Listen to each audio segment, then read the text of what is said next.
El doctor Fernando Hernández Sánchez es físico por la Universidad Nacional Autónoma de México, maestro en Ciencias de Materiales de la UNAM, doctor en Ciencias por la Universidad Autónoma Metropolitana y realizó postdoctorado en Físico-Química de Poliméricos en la Universidad Politécnica de Valencia en España.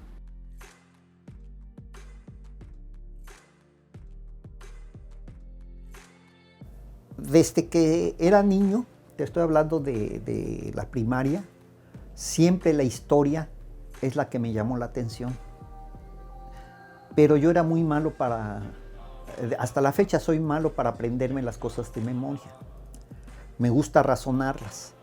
Entonces siempre me iba mal en todo lo que era historia, porque lo que te preguntaban eran fechas, etcétera, etcétera. Cuando llego a la secundaria, me doy cuenta que en aritmética era muy malo, O sea, para aprenderme las tablas sudé, pero cuando llego a las matemáticas, a álgebra en segundo año de secundaria, veo que eso me fascina, me gusta muchísimo. Otra cosa es que cuando yo estaba también en primaria me gustaba ver unos documentales que pasaban en el canal 4 de televisión mexicana, que ahora es Televisa. Siempre después de la comida pasaban un documental. Yo creo que era un horario poco visto en la televisión, por eso ponían documentales. Entonces yo aprendí mucho de los documentales. Y de ahí me empezó a gustar la ciencia. Pero cuando llego a tercer año de secundaria y nos dan física por primera vez, quedé en las nubes, ¿no? Me gustó estudiar. Después tuve física en primero de prepa y en tercero de prepa. Ya en primero de preparatoria yo dije, yo voy a estudiar física. Y efectivamente, cuando fue lo que me motivó mucho a estudiar física.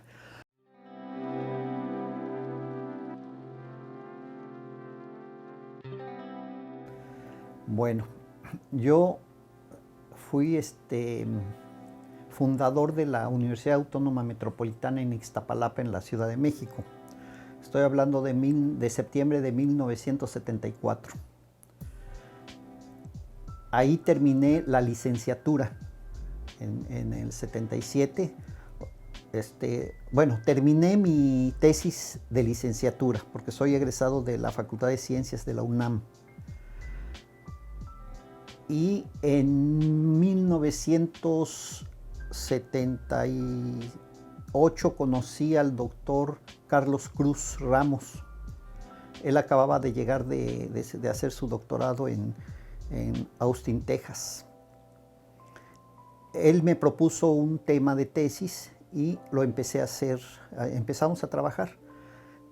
En el año 80 a él lo invitan al CICI a formar parte, a fundar el grupo de química aplicada en el CICI. Y a su vez él me invitó a mí.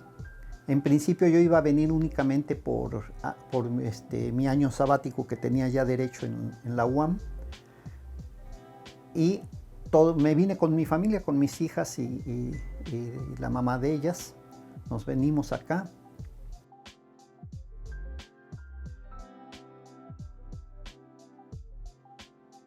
Aquí fue evolucionando, o sea, de hecho, materiales que originalmente se llamaba química aplicada, y no era una unidad, era un departamento, estuvo casi a punto de desaparecer. Llegó el momento en que nos quedamos 2 investigadores nada más,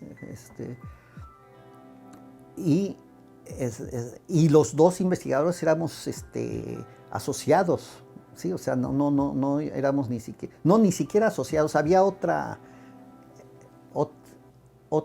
categoría que después desapareció. ¿Por qué había esa categoría? Porque teníamos licenciatura.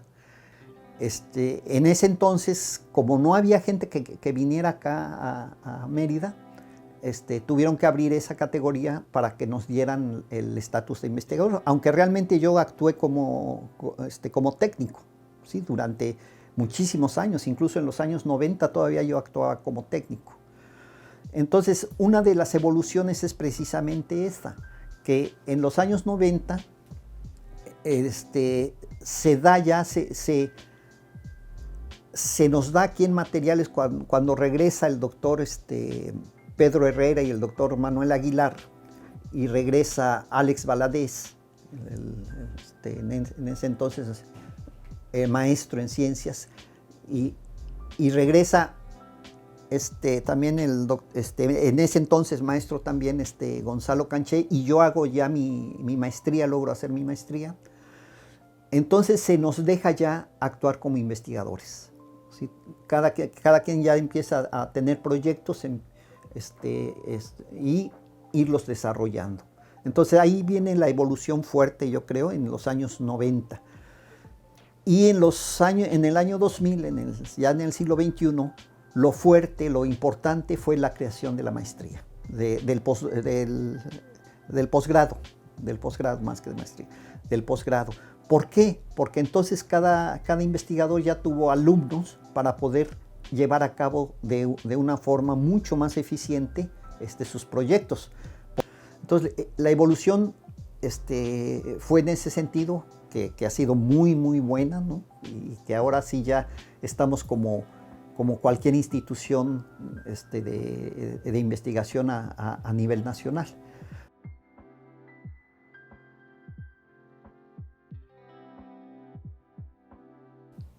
A mí no me cabía en la cabeza que un investigador estuviera sentado aquí siempre en su escritorio y dirigiendo gente que les hiciera los experimentos. Es más, no me cabía en la cabeza que un investigador mandara a hacer, por ejemplo, un FTIR y que él no supiera la técnica, que no conociera la técnica. Yo en ese entonces pensaba que eso estaba mal. ¿Y por qué razón? Porque yo fui técnico realmente, aunque tenía el nombramiento de investigador, yo me dedicaba a los equipos. De hecho, yo estuve, todos los equipos, incluso que tenemos actualmente funcionando como la máquina Instron de pruebas mecánicas, el DMA 7 de Perkin-Elmer, etc., yo los monté. Entonces yo pensaba que un investigador debía conocer todos los equipos, y pues no. Cuando quise yo hacer todo, me di cuenta que era falso esa forma de pensar. Realmente sí debes conocer, por ejemplo, que sale la información del infrarrojo, el investigador sí debe saber qué hacer con ella, ¿sí? Pero no conocer la técnica de cómo funciona el equipo.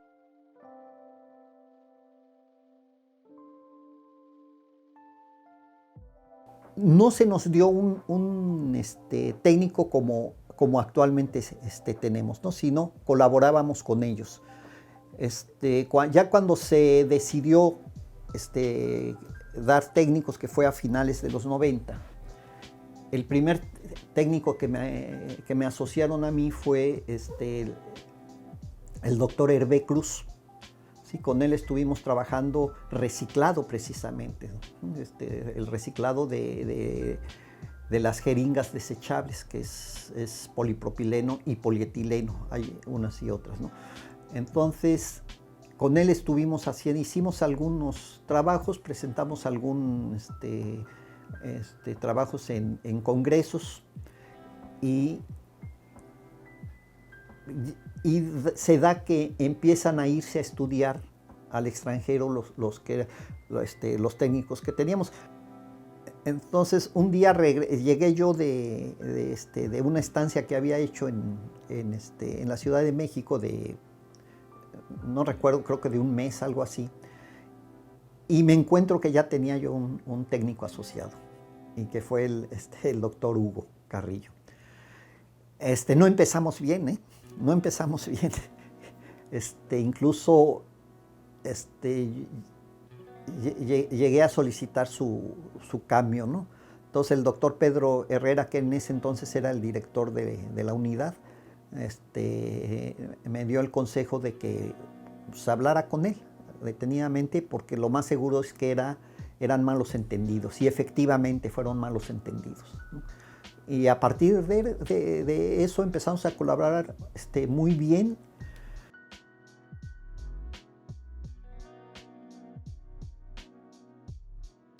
decir que tengo pocas publicaciones, pero ando por los casi 700 citas a mis artículos y todos mis artículos han sido citados, salvo uno que se publicó el año pasado, ¿no? Pero eso es más o menos natural. Pero de ahí en fuera, todos mis artículos han sido citados, ¿no? Entonces, yo creo que mucho de esto es gracias a la colaboración, gracias a los técnicos y a los alumnos. Si no, yo creo que sin técnico y sin alumno, el investigador se vuelve un investigador teórico, ¿no? Nada más, que va a estar ahora sí que sentado en su escritorio y ahí saldrán el trabajo, ¿no? Claro.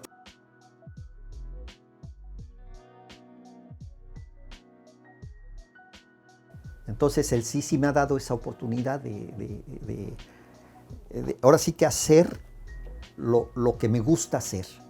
Y yo creo que ahí es donde es lo que le diría al Sisi, ¿no? Simplemente darle las gracias por haberme dado toda esta oportunidad, independientemente de los altibajos económicos, que eso nos ha afectado muchísimo, pero aún así, con los pocos recursos que tenemos actualmente, pues estamos trabajando, ¿no? Y nos las ingeniamos para trabajar, ¿no? De ese espíritu emprendedor de unión y de trabajo arduo viene el doctor Fernando, a quien le ha tocado vivir toda clase de momentos en el Sisi y quien en sus propias palabras, el chiste es venir al trabajo a disfrutarlo.